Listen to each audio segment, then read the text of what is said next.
제가 지금 여기 보이시죠? 이 태극기. 네, 민주당. 이게 태극기는 민주당이 아니에요. 태극기는 우리나라. 우리 대한민국 국기입니다. 요새는 너무 행복해요. 사는 태극기 보는 것도 뉴스 보는 게 너무 행복했어요. 맞아요. 항상 우리가 좋아하면서 행복한 그런 삶을 살길 바랍니다. 제임스 무어라는 분이 책을 썼어요. 근데 그 책 이름이 뭐냐면 다 실패했을 때라는 책을 썼어요. 근데 거기에 다 실패했을 때 나오는 그 사람이 누구냐면 로버트라는 사람이 거기에 나와요. 근데 그 로버트라는 사람이 보스턴에 주택 개발하는 그 업체 사장이에요. 근데 그 사람이 돈을 무지하게 많이 3,600만 불이라는 그 달러를 투자해가지고 그런 자금으로 엄청나게 기업을 하다가 갑자기 자금 사정이 악화돼가지고 파산을 합니다. 파산을 하고 나니까 정말 가슴이 답답하더라고요. 마음이 너무 막 자살하고 싶은 마음까지 들었어요. 그래서 이제 가다가 차를 몰고 가다가 보니까 이렇게 오른쪽에 교회가 보였어요.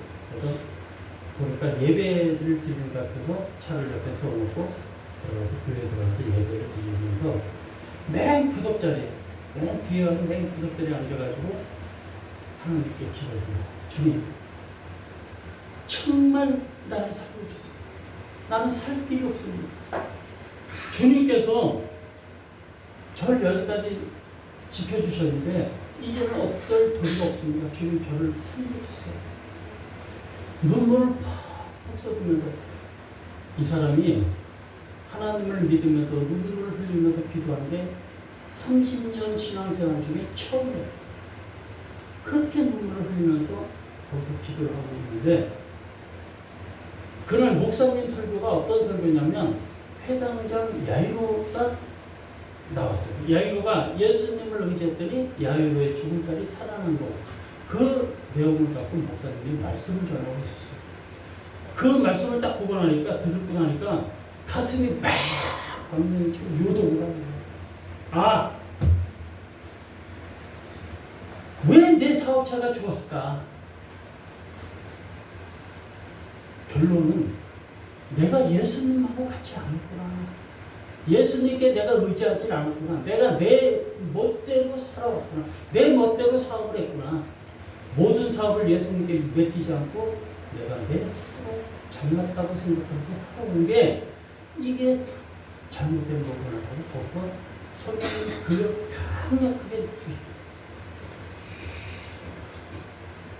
그리고 예수님을 떠나서 형식적으로 내가 교회를 다녔구나. 형식적인 교회를 다니다 보니까 예수님께서 나하고 같이 안 하셨구나. 내가 너무너무 미련한 자였구나라고 거기서 통곡을 하고 있는 거예요.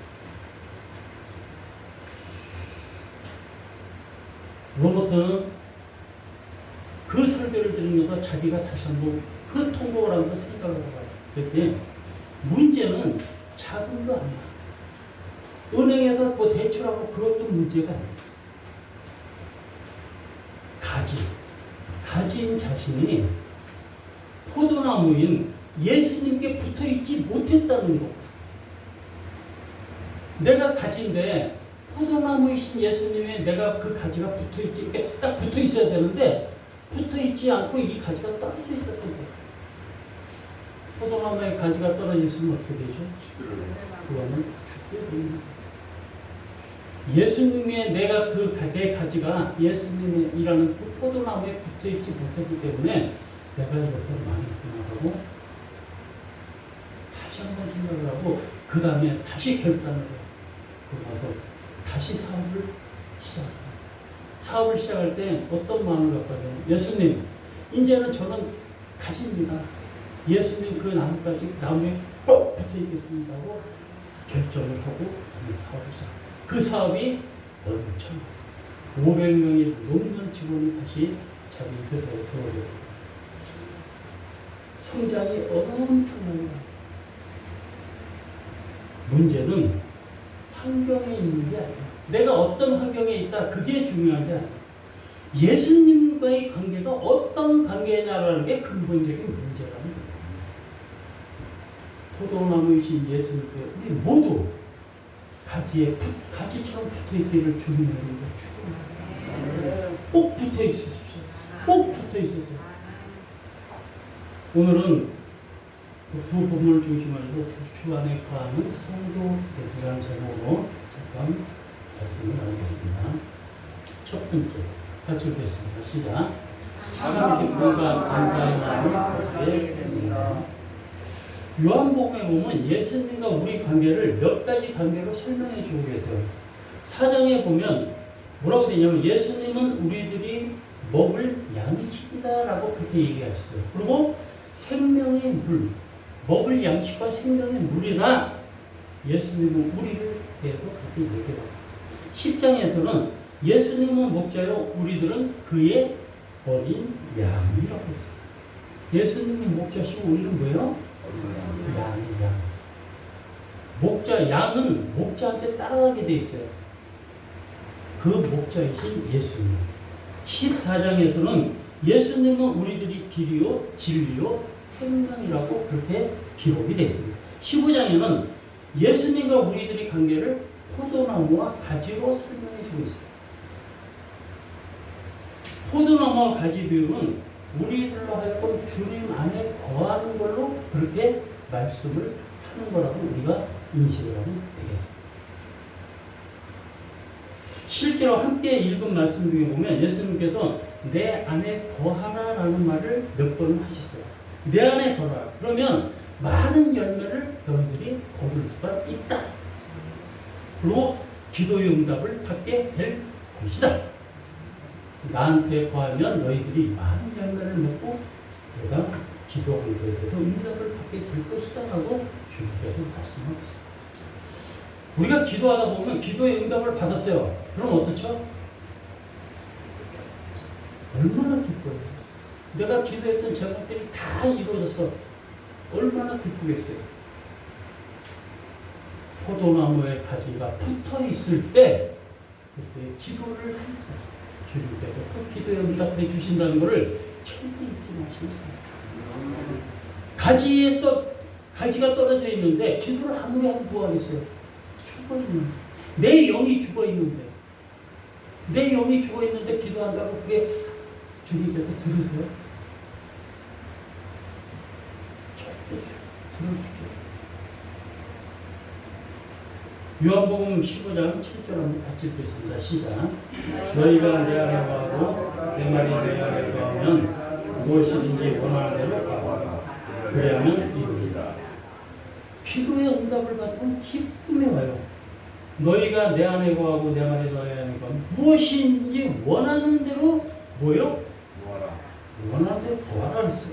그러면 어떻게 해요? 이루리라. 네가 가지에 붙어있는 네가 나한테 원하는 대로 구해. 그럼 내가 이루게 주게. 이게 누구 말씀이에요? 성경에 있는 말씀. 성경 말씀 거짓말 있어요. 내 안에 거하는 거야. 나한테 다 이루게 줘.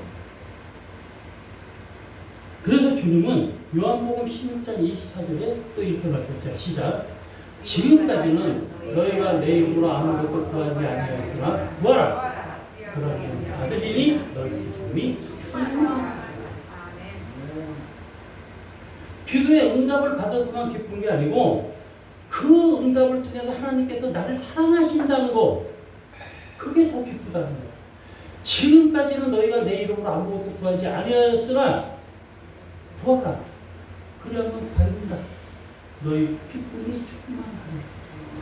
오늘 예배 끝나고 나서 가만히 한번 집에 가서 생각해보세요. 내가 과연 주님이 그 포도나무에 내가 가지로 과연 붙어 있었는가? 내가 붙어 있었는가, 붙어 있지 않았는가? 가만히 생각해보세요.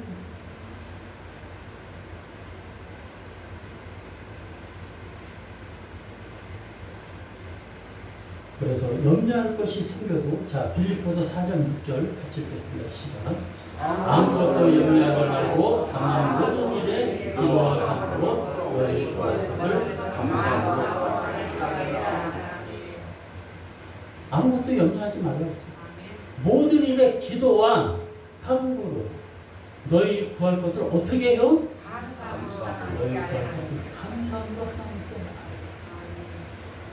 주신 이도 하나님이요 가져가신 이도 하나님, 내 마음에 와 있는 하나님, 나의 마음벽에 계신 하나님, 그 하나님 절대로 그 포도나무에서 떨어지는 가지가 되지 않으시기를 주님으로 축원합니다. 과거에 우리가 주님을 몰랐을 때는 육의 열매를 맺어서 육의 열매만 맺죠.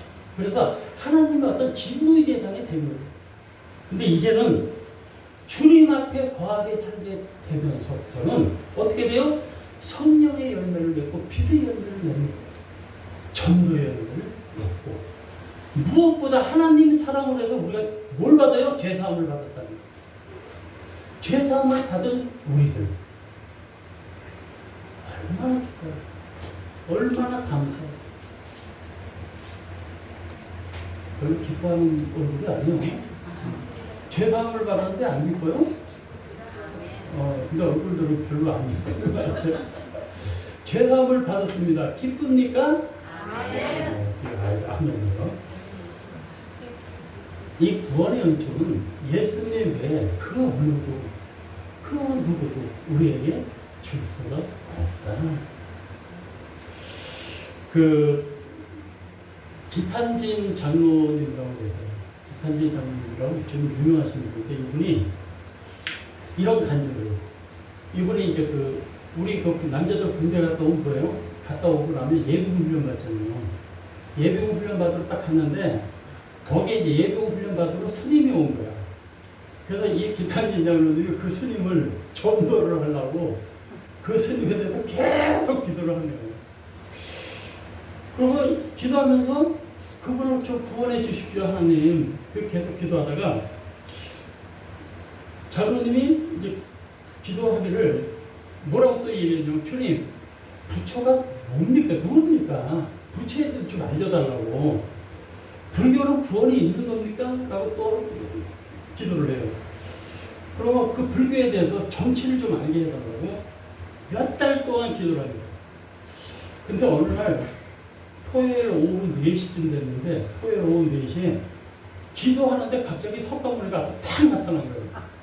그래서 놀라가지고 높은 소리로 뭐라고 하냐면, 나세리 예수 이름으로 명하니 물러가라! 이렇게 얘기를 했어. 그랬더니 그렇게 계속 소리를 쳤더니 석가모니가 입을 열어서 얘기하고 뭐라고 했냐면, 축복받은 젊은이, 난 평생 동안 조금 깨달아서 겨우 알게 됐는데 어찌 그렇게 쉽게 깨달았는가? 정말 부럽고 부럽네요. 그리고 귀하고 귀한 은혜요. 하늘에서 당신이 받을 상급이 너무 큰 것 같습니다. 참 부럽습니다. 이렇게 얘기합니다. 그러니까 이 기탄진 장로님이 석가모니한테 딱 그렇게 얘기해요. 아니, 당신은 우상을 만들어가지고 수많은 사람을 죽게 하고 있는데 그 죄를 어떻게 감당하려고 하십니까? 라고 그렇게 물어봐요. 그러니까 이 석가모니가 대답하기를, 난 한 번도 내 형상이나 우상을 만들어서 경배하라고 한 적이 없습니다. 나는 분명히 가르쳤습니다. 나는 작은 호롱불에 불과하지만 내 뒤에 강명한 태양보다 더 밝은 분이 하나님이 확실히 오신다고 내가 분명히 얘기를 했습니다. 평생 동안 내가 구원에 있나 생각했지만 80살이 다 되어서도 간신히 하나님이 확실히 계시다는 걸 내가 그때 깨달았습니다. 그 사실을 분명히 내가 세상 사람들한테 알렸는데 후세 사람들은 내 의도대로 하지 않고 지금이 종교처럼 되어버렸습니다. 라고 얘기해요. 그러면서 저도 마음이 굉장히 아픕니다. 석가모니가 그렇게 얘기를 했고요. 젊은이 상급이 정말 부럽죠. 나중에 다시 만납시다. 그러고 뿅 하고 사라져. 이 사건을 위해서 장로님이 불교가 뭐라는 걸, 불교는 구원이 없다라는 걸 생각하는 거예요. 석가라는 인간이 한 사람이에요. 사람이에요. 석가모니도 한 사람이라는 거예요. 우리는 구원의 무의 되시는 예수 안에서 참된 기쁨과 감사의 마음을 갖고 우리가 살아갑니다. 구원은 오로지 예수 그리스도밖에 없다는 사실, 이걸 우리가 믿으시기 바랍니다. 아멘. 두 번째 같이 읽겠습니다. 시작. 사랑과 관용의 마음을 주님은 사랑의 근원이세요. 사랑은 주님이세요. 우리를 위해서 십자가까지 당신이 지시면서 자기 생명까지 내주시면서까지 우리를 구원해 주기를 원하시는 분입니다. 그렇게 사랑하셨어요. 그러고 나서 사랑이라는 개념을 주셨어요. 어떻게요? 서로 사랑합니다. 같이 한번 사랑합니다. 같이 한번 사랑합니다.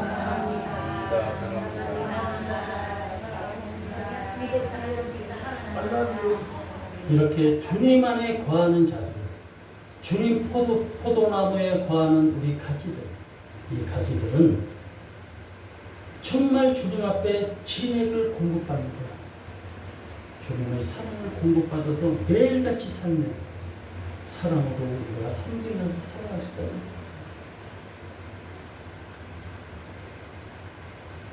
사랑 안에 관용의 마음을 가지고 삽니다. 오늘 그 본문에 보면 사도가 우리 빌립보 성도들 가운데 유오디아와 순두개가 서로 싸우는 모습을 봐요. 그래서 빌립보 성도들에게 어떻게 얘기를 하냐면 주 안에 서 있는 삶의 모습으로 주 안에 서 있는 삶, 주님 안에 서 있는 삶을 봐라. 얘들이. 그리고 너그러운 마음을 품으라고 권면하고 있어요. 너희들이 너그러운 마음을 품어라. 관용의 마음을 가져라. 그렇게 얘기하고 계세요. 그리고 주 안에서 항상 기뻐하라. 내가 다시 말하노니 기뻐하라. 주 안에서. 이어서 너희 관용을 모든 사람에게 알게 하라. 주가 가까이 왔노라. 관용을 모든 사람에게 알게 하라. 주가 가까이 왔다. 주가 가까이 왔다는 얘기는 뭐예요? 주의 날이 임박했다. 주의 날이 이제 얼마 안 남았다. 주의 날이 임박했다는 얘기는 다시 말해서 이제 인생의 종말이 얼마 남지 않았다. 우리가 언제 죽을지 몰라. 또 언제 주님이 오실지 우리가 알 수가 없어. 그 주님 오심이 지금 당장 올 수도 있어. 아니면 우리가 이 세상 끝나고 나서도 올 수 있어. 주님은 분명히 오신다는 사실을 우리에게 말씀하고 계십니다. 한없는 사랑과 용서를 받은 우리 성도들, 주님께서 우리를 얼마나 사랑했어. 죽기 전에, 주님 만나기 전에 급히 할 일이 있어요. 그게 뭐냐?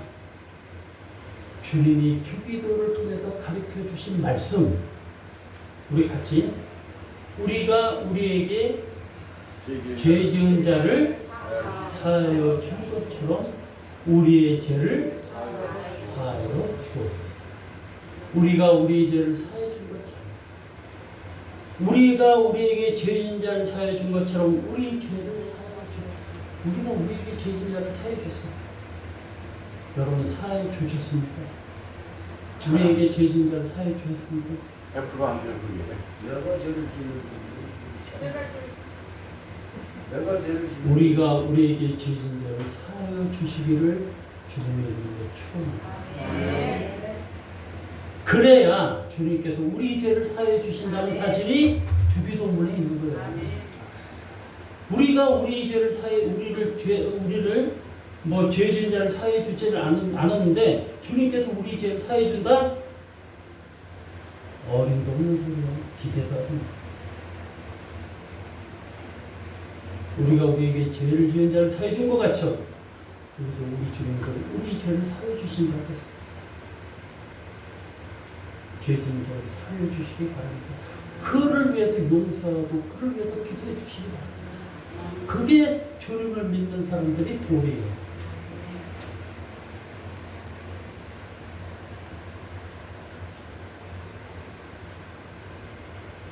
교회에서 우리가 더불어 신앙생활 한다는 건 사실 쉽지는 않아요.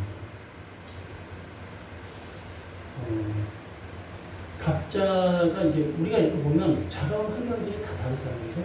그리고 신앙에 대한 관점도 다 달라요. 생활 방식이나 습관들도 다르다. 근데 이런 면들을 서로 협력하면서 조화를 맞춰서 이 교회 공동체가 이루어지는 거예요.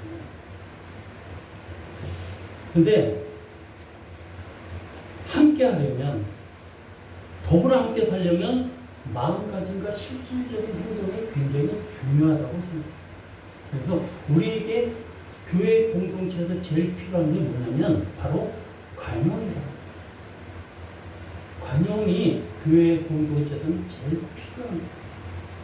조금 실수하고 내가 조금 다르고 조금 부족해도 우리가 관용을 이루어주고, 그리고 오히려 격려해주고 서로 위로해주고 응원해주고, 그게 우리 교회를 이루어가는 공동체들의 삶이란, 하나님께서 그걸 원하십니다. 너희가 스스로 관여하라. 생활 환경이나 여러 가지 면이 다 다르지만 이 공동체 안에 있는 것은 하나의 사람, 하나의 한 공동체다. 주님을 만나는 하나의 공동체라는 사실을 잊지 말라고 항상 말씀하세요. 우리 같은 마음을 가진 성도가 되기를 원합니다. 우리가 믿는 사람이 관용은 많이 배웠다고 해서 내가 관용을 많이 베푸는, 또 뭐 사회적 교양을 많이 쌓았다고 해서 관용을 베푸는 게 아니에요. 신앙의 연조가 깊다고 오래됐다고 해서 관용을 베푸는 거다. 그것은 예수 그리스도와 연합이 돼서 주님을 마음을 품는 데서부터 나오는 것이 바로 관용이라는 거예요. 우리 모두가 주님의 마음을 품기를 주님으로 축원합니다. 기러기 있죠, 기러기들. 기러기들이 하늘을 쫙 날아가는 기러기들은 날아갈 때 어떻게 날아가냐면 이렇게 V자형으로 날아가요. 쫙 V자형으로 날아가는데, V자형으로 날아가는데 V자형으로 날아갈 때 혼자 날는 것보다 71%라는 그 힘이 더 생겨서 더 오래 날 수가 있대요. 그리고 동료들을 조금이라도 편하게 날기 위해서 V자로 하는데, 앞에 맺히면 선두로 가던 기러기가 힘이 들면 빠지고 나면 다른 기러기가 다시 앞장서서 갑니다.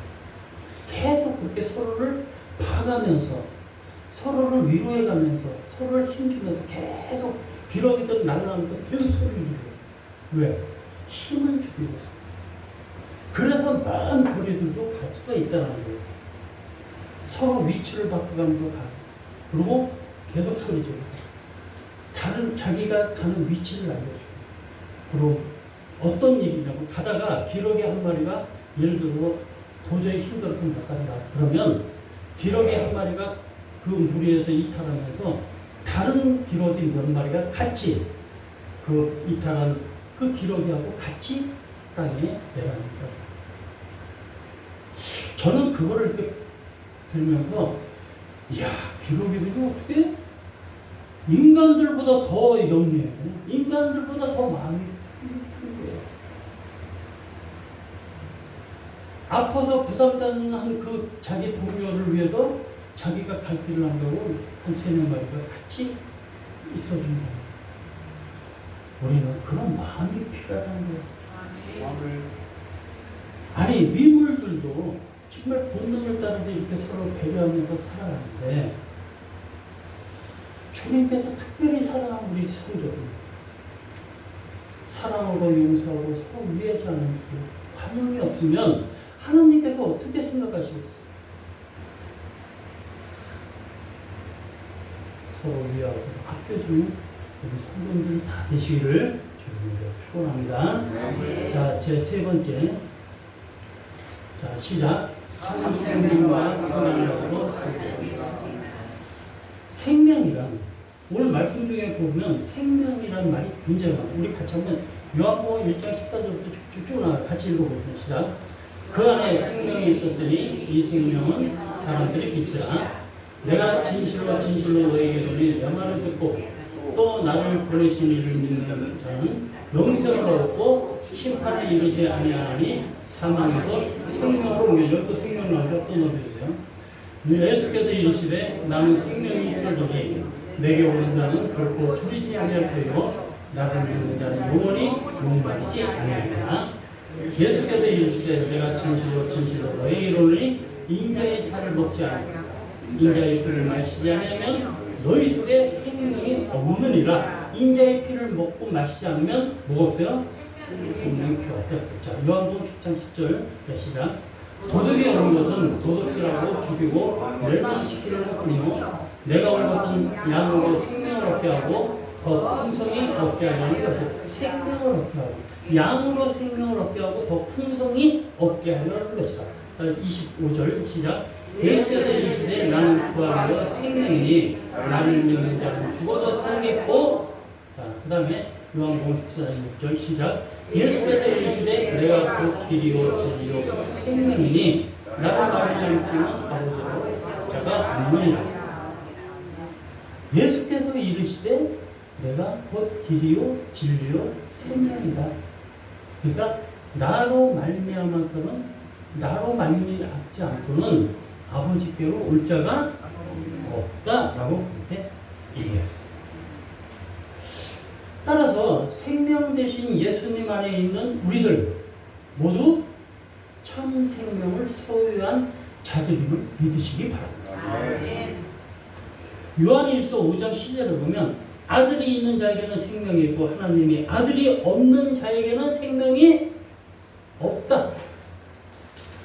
아들이 있는 자에게는 생명이 있고 하나님 아들이 없는 자는 생명이 없다. 그렇게 얘기합니다. 생명이 되신 예수님 안에 거하지 않고서는 절대로 생명이 참 생명이 없다라는 그런 말씀입니다. 그리고 주님이 주시는 참 평안을 소유. 우리가 생명이 있으면 참 평안이 우리에게 이렇게 되어 있습니다. 예수님께서는 평안을 너에게 끼쳐오니 곧 나의 평안을 너에게 주노라라고 그렇게 말씀하고 계십니다. 그리고 요한복음 14장 27절에 보면 내가 너희에게 주는 것은 세상이 주는 것 같지 아니하니라. 너희는 마음에 근심도 말고 두려워하지도 말아라 하고 이렇게 말씀하고 있습니다. 물질이 우리에게 평안을 줍니까? 아닙니다. 평안을 줄 수도 있어요. 근데 물질은 우리에게 참 평안을 주지 못한다는 거예요. 물질이 많으면 물질이 많은 사람들이 첫째로 온 게 뭐예요? 교만이 옵니다. 그리고 교만이 오다 보면 타락이 오고 타락이 오면 뭐예요? 그 다음에 다툼이 일어나요. 법률하게. 그래서 많은 지식이나 명예나 권세가 평안을 결코 주지 못한다는 거예요. 그리고 그런 것 때문에 더 범민하는 자들이 굉장히 많아요. 세상에. 그런데 우리 주님께서 주시는 평안, 그 평안은 어느 누구도 빼앗을 수 없는 평안이 바로 우리 주님께서 주시는 평안이라는 사실. 바울 사도는 하나님이 우리를 위하시면 누가 우리를 대적하겠느냐? 하나님께서 우리를 위하시면 누가 감히 우리를 대적하겠느냐? 여러분, 하나님을 앞세우시는 정말 위대하신 성도님이십니다. 하나님이 앞에 계세요. 우리를 과연 누가 대적할 수가 있어요?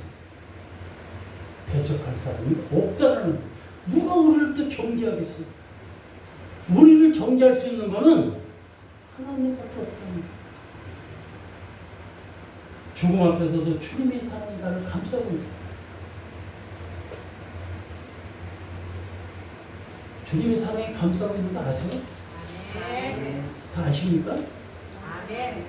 우리 박 집사님은 잘 아시는 거예요. 전 건적으로 다녔어요. 그래서 박 제일 집사님 얼굴이 달라졌어요. 요새 얼굴이 너무 달라졌어요. 평안해졌어요. 주님의 은혜입니다. 주님께서 나를 감싸고 있기 때문에 죽음도 성도 안에서, 우리 성도들 안에서는 평안을 뺄 수가 없습니다. 우리 모두 참 생명과 참 평안을 소유하고 이 땅에서 정말 열심히 살다가 주님 부르시는 날 어떻게 할까요?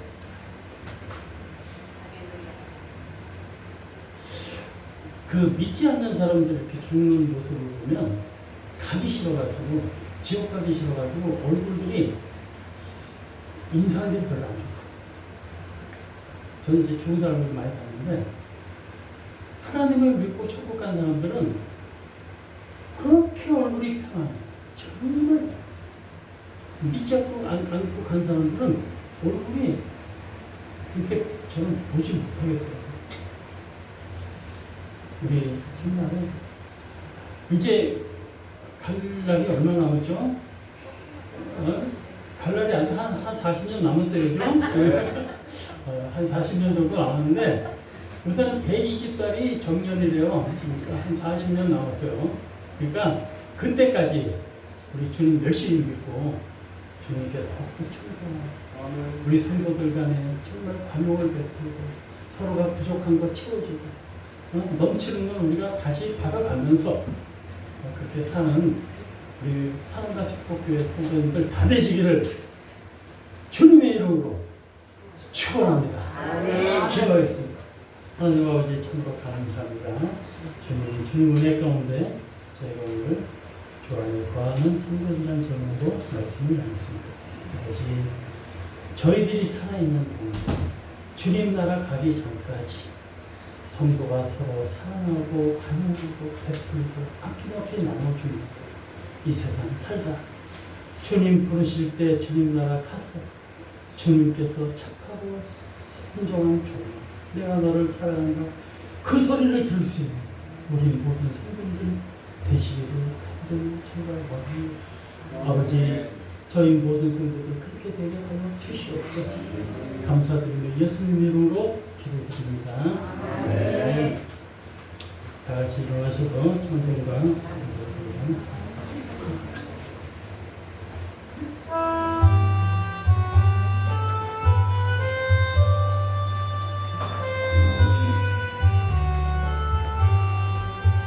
온 세상 위하여 나보고 전하리 만 백성 모두 나와서 주 말씀 들으라.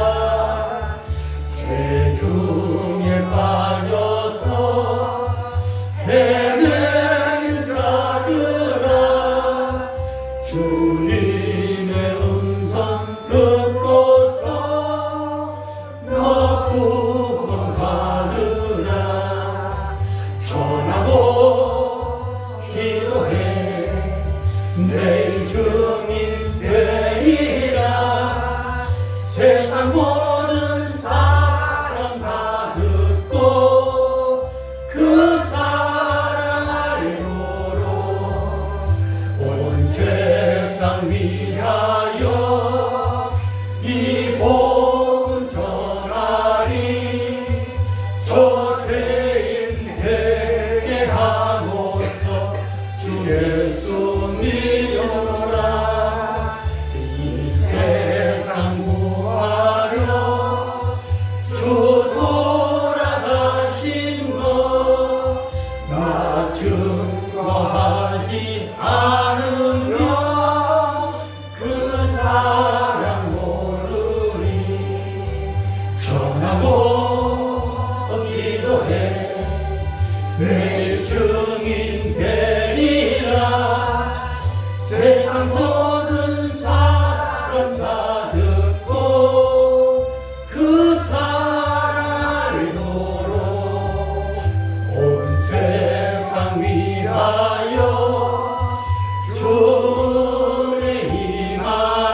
축복교회 성도님들을 지키시기 원합니다.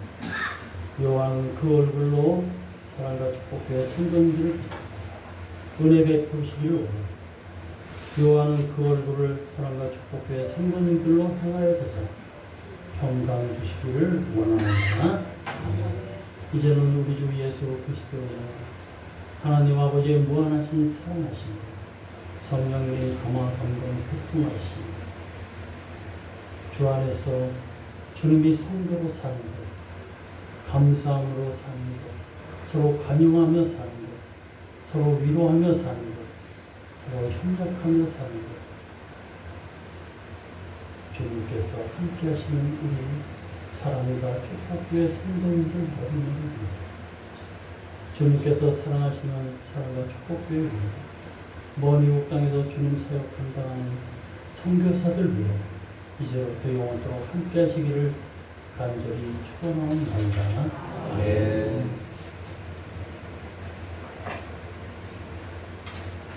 끝났습니다. 주시옵소서.